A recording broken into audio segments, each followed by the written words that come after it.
আসসালামু আলাইকুম, কেমন আছেন সবাই? আশা করছি সবাই ভালো আছেন। আজকে আমি আপনাদের সাথে শেয়ার করব চিজ নাগেটস বা চিজ পাকোড়া রেসিপি। ভালো লাগলে লাইক করবেন, শেয়ার করবেন, সাবস্ক্রাইব করবেন নতুন রেসিপির জন্য। চলুন দেখা যাক কী কী লাগবে। প্রথমে নিয়েছি কর্নফ্লাওয়ার, নিয়েছি পাউরুটির গুঁড়া, নিয়েছি একটা ডিম, নিয়েছি তারপরে এগুলো নিয়েছি চিজ, এগুলো হচ্ছে ট্রায়াঙ্গেল চিজ। এগুলো দিয়ে আমি রেসিপিটি বানাবো। তো এই চিজটা এমনিতেও খাওয়া যায়, আবার পাউরুটির সাথেও খাওয়া যায়, বিভিন্ন ধরনের নাস্তার সাথেও খাওয়া যায়। তারপরে সালাদ বানাইলে সালাদের মধ্যে দিলে খুবই সুস্বাদু হয়। তো এইটা দিয়ে সব ধরনের নাস্তা বানানো যায়, রেসিপি বানানো যায়। আর ডিমটা আমি ভালো করে ফেটে নিচ্ছি।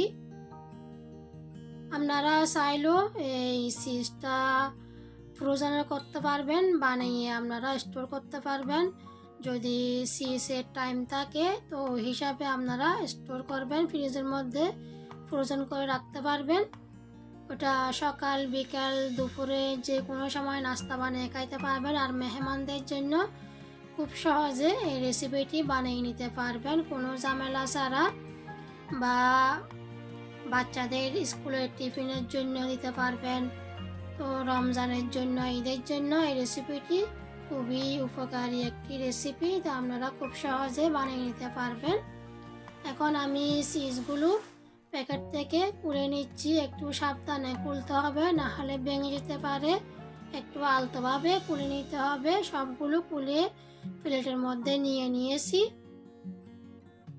এখন কর্নফ্লাওয়ারের মধ্যে ভুট্টার গুঁড়ার মধ্যে দিয়ে উল্টিয়ে পাল্টিয়ে নিব।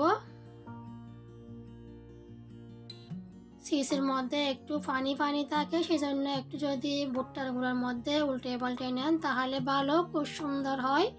তারপরে দিয়ে দিচ্ছি ডিমের মধ্যে দিয়ে ডিপ করে নিচ্ছি। ওখান থেকে উঠিয়ে এখন দিয়ে দিব পাউরুটির গুঁড়ার মধ্যে দিয়ে দিব। এখন সুন্দর করে হাত দিয়ে একটু চেপে চেপে পাউরুটির গুঁড়া লাগাইয়ে আবারও ডিমের মধ্যে দিয়ে দিচ্ছি। আমি কম ভাজবো সেজন্য ডিম কম নিছি। আপনারা যদি বেশি করে ভাজেন তাহলে ডিমের পরিমাণটা বেশি করে নেবেন। আবারও পাউরুটির গুঁড়া লাগিয়ে নিচ্ছি, একটু হাত দিয়ে চেপে দিচ্ছি। এভাবে আমি সবগুলো বানিয়ে নিচ্ছি।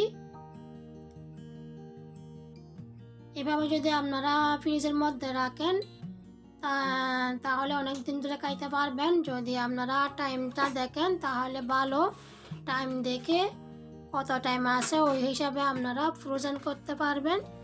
যখন মেহমান আসে ওখান থেকে বের করে তাড়াতাড়ি ফ্রাই করে দিতে পারবেন খুব সহজে।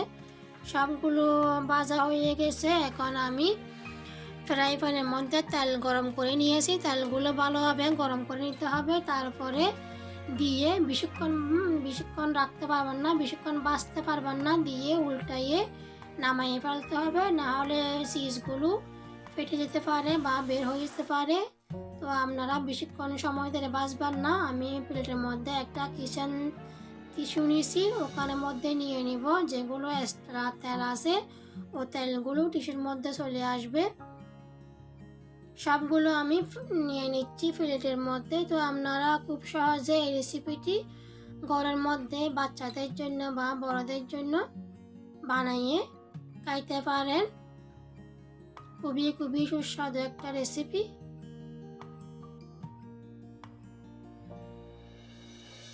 এখন আমি টমেটো সস দিয়ে ওটা খাবো।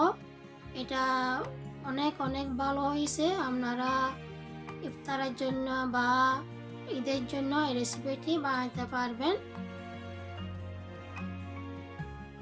আর বাচ্চাদের টিফিন বক্সের জন্য তো খুব ভালো, বাচ্চারা তো খুব সুস্বাদু মনে করে খাবে, ইয়ামি করে খাবে। তো ভালো লাগলে অবশ্যই ঘরের মধ্যে ট্রাই করবেন।